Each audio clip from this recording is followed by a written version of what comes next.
জনাঞ্চলত পৰিণত হোৱা দৈয়াঙৰ নিজৰ 16 বিঘা মাটিত বনাঞ্চল সংৰক্ষণেৰে প্ৰকৃতি প্ৰেমৰ বিৰল নিদৰ্শন। প্ৰকৃতি প্ৰেমী পুনাৰাম ঠেঙালক মেৰাপানী সাংবাদিক সংস্থাৰ সৰ্বোচ্চ সন্মান দৈয়াং উপত্যকা বঁটা 2024 প্ৰদান। গাম্ভীৰ্যপূৰ্ণ দিনজোৰা কাৰ্যসূচীত গোলাঘাট জিলাৰ অগ্ৰণী সাংবাদিক সংগঠন মেৰাপানী সাংবাদিক সংস্থাই কালি দিনজোৰা গাম্ভীৰ্যপূৰ্ণ অনুষ্ঠানত প্ৰকৃতি প্ৰেমৰ বিৰল দৃষ্টান্তৰে এক নিদৰ্শন দাঙি ধৰা দৈয়াং অঞ্চলৰ পুনাৰাম ঠেঙালক সংস্থাৰ সৰ্বোচ্চ সন্মান দৈয়াং উপত্যকা বঁটা আনুষ্ঠানিকভাৱে প্ৰদান কৰে। উল্লেখযোগ্য যে মেৰাপানী সাংবাদিক সংস্থাই মেৰাপানী তথা বৃহত্তৰ দৈয়াং অঞ্চলৰ সামাজিক, সাংস্কৃতিক, শৈক্ষিক, প্ৰাকৃতিক আদি বিভিন্ন দিশত সমাজলৈ আগবঢ়োৱা বলিষ্ঠ অৱদানৰ বাবে 2016 চনৰ পৰা দৈয়াং উপত্যকা বঁটা প্ৰদান কৰি আহিছে। দৈয়াং ছিনিয়ৰ ছেকেণ্ডেৰী স্কুলৰ প্ৰেক্ষাগৃহত মেৰাপানী সাংবাদিক সংস্থাৰ সভাপতি আলী হুছেইনে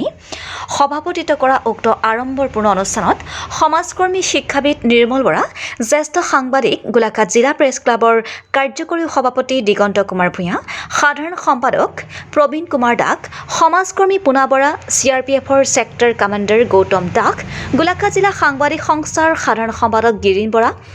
দৈয়াং ছিনিয়ৰ ছেকেণ্ডেৰী স্কুলৰ অধ্যক্ষ ডক্টৰ বিদুৰ কুমাৰ বৰুৱা, মেৰাপানী সাংবাদিক সংস্থাৰ আইন উপদেষ্টা প্ৰেমধৰ বৰা আদি বিশিষ্ট অতিথি হিচাপে উপস্থিত থাকি বঁটা প্ৰদান কৰে। উক্ত বঁটাত আছে গামোচা, চেলেং, স্মাৰক, সঁফুৰা, সম্বৰ্ধনা পত্ৰ আৰু হাতেমালিৰ সোণত নগদ ধনৰ মাননি। মেৰাপানী সাংবাদিক সংস্থাৰ সাধাৰণ সম্পাদক হিৰণ্য গগৈ উদ্দেশ্য ব্যাখ্যা কৰা আৰু সহকাৰী সম্পাদক ৱাহিদুৰ ৰহমানে সাৱলীলভাৱে আঁতধৰা অনুষ্ঠানত বঁটা প্ৰাপক পুনাৰাম ঠেঙালৰ সহধৰ্মিনী প্ৰেমলতা ঠেঙাল, তেওঁৰ বৰপুত্ৰ ভাৰতীয় সেনা বাহিনীৰ মেজৰ অপু ঠেঙাল, মেৰাপানী আৰক্ষী থানাৰ ভাৰপ্ৰাপ্ত বিষয়া কৌস্তুমণি গগৈ, মেৰাপানী সাংবাদিক সংস্থাৰ উপদেষ্টা ক্ৰমে নগেন বৰা, বাবুল শইকীয়া আৰু দুলাল চন্দ্ৰ দাস, সাংবাদিক মৃদুল গোস্বামী, গোলাঘাট জিলা ছাত্ৰ সন্থাৰ প্ৰাক্তন সভাপতি নিৰঞ্জন সোণোৱাল, বিশিষ্ট নিবন্ধকাৰ অমল চন্দ্ৰ কোঁৱৰ, সদৌ অসম কৰ্মচাৰী পৰিষদৰ সাংগঠনিক সম্পাদক প্ৰবীণ গগৈ, দৈয়াং সাহিত্য সভাৰ সম্পাদক চন্দ্ৰদীপ গগৈ, সোণোৱাল কছাৰী সাহিত্য পৰিষদৰ সদস্য ৰাজু সোণোৱাল, দৈয়াং বিহু সুৰক্ষা সমিতিৰ সম্পাদক খগেন নাওশলীয়া ফুকন, অসম জাতীয়তাবাদী যুৱ ছাত্ৰ পৰিষদ গোলাঘাট জিলা সমিতিৰ সম্পাদক বিদ্যুৎ বৰা,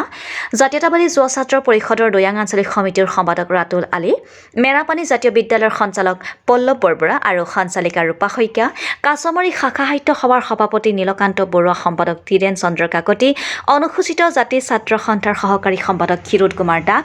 আদিয়ে অতিথি হিচাপে উপস্থিত থাকে। বিদ্যালয়সমূহৰ কেইবা শতাধিক ছাত্ৰ ছাত্ৰী ৰাইজৰ উপস্থিতিত আয়োজিত বঁটা প্ৰদান শুভ উদ্বোধন কৰে মেৰাপানী সাংবাদিক সংস্থাৰ উপদেষ্টা প্ৰাক্তন সভাপতি নগেন বৰাই। কৃতজ্ঞতাসূচক বক্তব্য আগবঢ়াই মেৰাপানী সাংবাদিক সংস্থাৰ কাৰ্যকৰী সভাপতি ৰজনীকান্ত গগৈ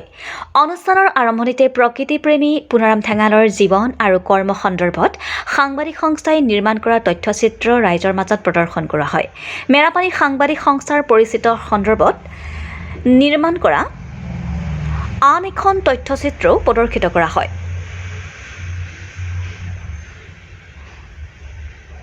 উল্লেখ্য যে চাওদাং পথাৰ মেৰাচুক গাঁৱৰ প্ৰকৃতিপ্ৰেমী পুনাৰাম ঠেঙালে একক প্ৰচেষ্টাৰে নিজৰ পৈতৃক সম্পত্তিৰ প্ৰায় 16 বিঘা মাটিত সংৰক্ষণ কৰি দৈয়াং বনাঞ্চলৰ অস্তিত্ব জীয়াই ৰাখি প্ৰকৃতি প্ৰেমৰ বিৰল নিদৰ্শন দাঙি ধৰিছে। জনাঞ্চললৈ পৰ্যবেক্ষিত হোৱা দৈয়াঙৰ পুনাৰাম ঠেঙালৰ উক্ত বনভূমিত মুক্ত মনেৰে এতিয়া লুকা ভাকু খেলে বিভিন্ন জীৱ-জন্তু, চৰাই-চিৰিকটি আদিয়ে। মেৰাপানীৰ পৰা মহেন্দ্ৰ দাসৰ ৰিপৰ্ট লাইভ অসম। আজি 2024 চনত